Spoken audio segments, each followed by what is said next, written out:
Very nice. Shout out. Nune master, nune.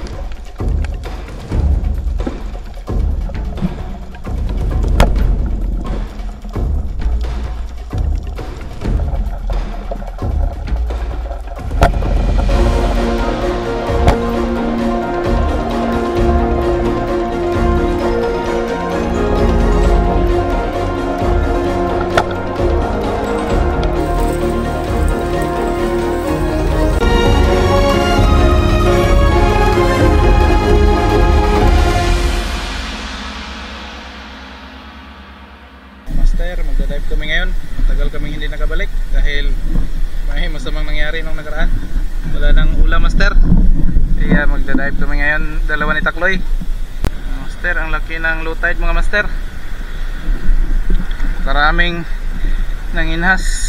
So what's up sa inyo mga master? For today's adventure ay manunusok na naman tayo dito sa Bulok-Bulok. Kaya tara na, samahan nyo kami. Shoutout pala sa aking agaw, Robert Idon Abelo at kay PG Gomez all the way from Surigao del Sur, Tagbina, PJ Nights Per Fishing. At shoutout din kay Rogelio Amparo Rosales Jr. Shoutout kay Nancy Bacolanta Tumampos at kay Jeffrey Babaylan Tumampos. At shoutout din kay Roel Dominesi all the way from Balingasag, Misamis Oriental. Live safe always mga master at mabuhay kayo hanggat gusto nyo.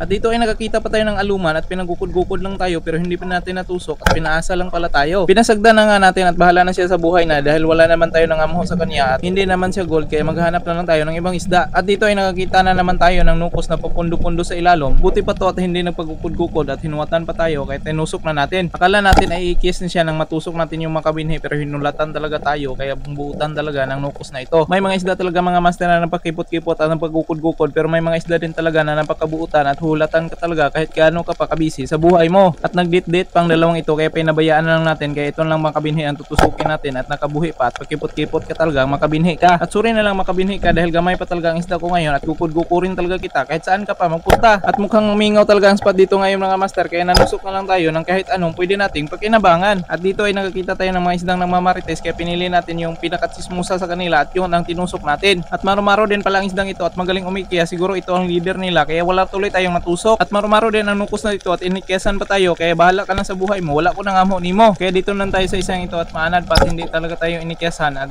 sana all kang nukos ka at may reward ka sa akin mamaya pag uwi. Kikilawin talaga kita mamaya pag uwi at bubutangan kita ng maraming panakot kaya hindi ka talaga magmamahay sa akin. At dito mga master, endakpan na natin ang leader ng mga marites at gusto pa na tayong ikyasan pero alam natin ang kalaki niya. At dito ay nakatusok si Takloy ng budbod at lumakas na nga yung balod kaya unti-unti na rin kami pumunta doon sa daplin. At dito ay nakatusok tayo ng danggit at unti-unti na rin lumubog yung tubig kaya kumawas na rin kami. At mahirap talagang kumawas dito kapag unas dahil malalaki yung mga bato at pagkatapos ay nabaklay-baklay na lang kami. At doon lubog to dapat. Oo. Kami master dahil po yung tubig. Lumakas na naman yung alon. Yung hangin. At ayan nga mga master, sobrang daghan talaga ng mga isda namin at mahirapan talaga ang gaysano sa pagmangka ng mga ito. Wala mga master. Ano post nila yun? Nukos na. Gani kay dili kay idla nukos karon. Di na nagublingkiran. Master. Balik tayo dito sa tungatok. Ito lang dahil malakas pa rin yung amihan doon sa amin. Kasama natin mga master. Tingnan niyo mo kano. Bernard. Jason. Shout out. Di po tayo mga master. Marami kami ngayon. Isa ngalan eh. Shout out. Nune master, nune. Nune. Nune. Meron pa doon sa unahan mga master. Hindi makasya dito dahil maraming bato.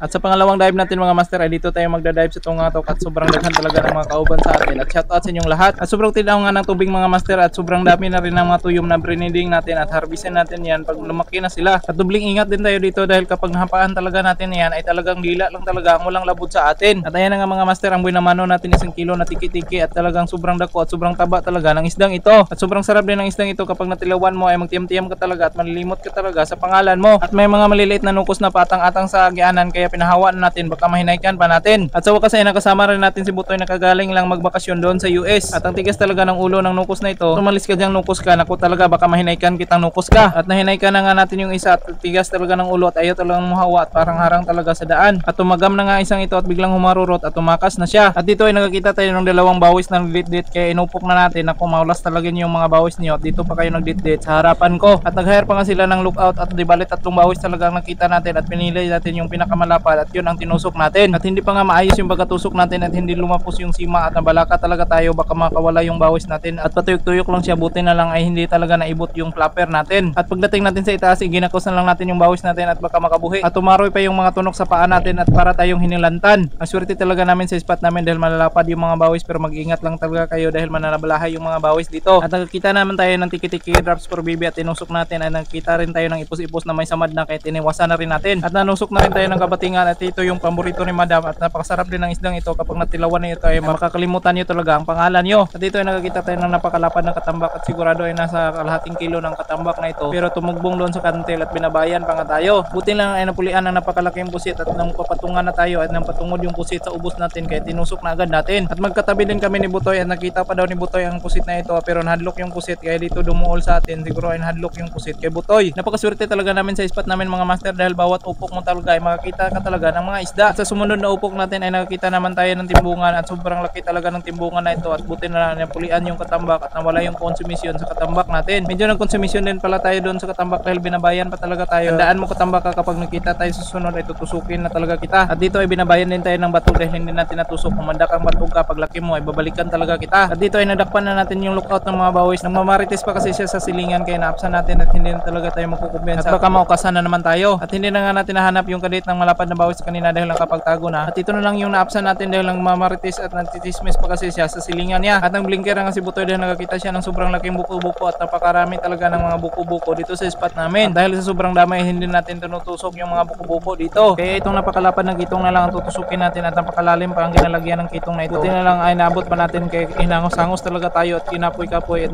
sobrang napakapagod. So kasi mga master ay matagal talaga tayo nakabalik doon sa itaas dahil napakalalim dito at nasa 20 kadupa. Buti na lang ay bisik na bisik naming dalawa ito ni Butoy. Dahil si Butoy ay professional scuba diver at ako naman ay isang pre-diver at nagseminar kaming dalawa doon sa Amerika. Kung gusto nyo magpa-seminar sa akin mga master, ay PM nyo lang ako, basta siguraduhin nyo lang na may lisensya kayo doon sa LTO.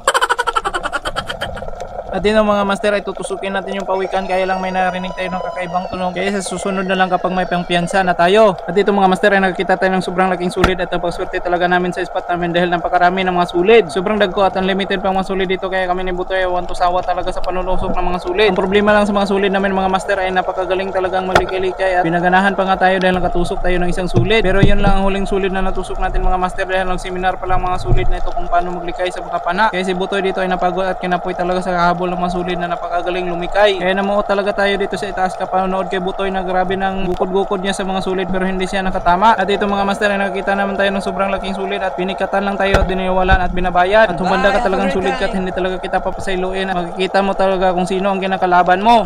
Makikita mo kung sino kinalaban mo.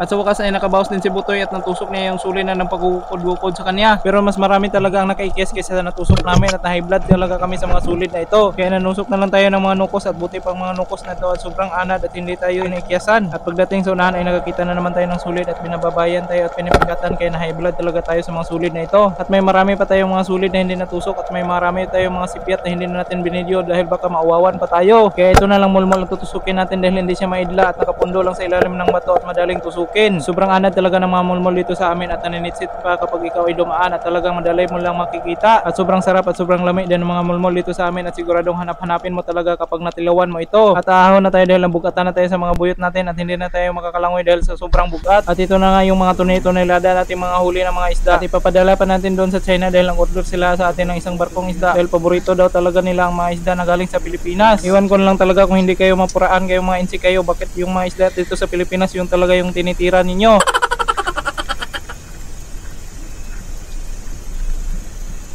Kan bigas dah. Pero mo kita nih. Pero mo kita na. Lata dulu. Pas kipong ko ano? Labay. Kitaan na lang ko na. Ah, galangoy. Mo gihable. At ready to export na nga yung mga isda natin at lalagyan na lang ng yelo para hindi madaot.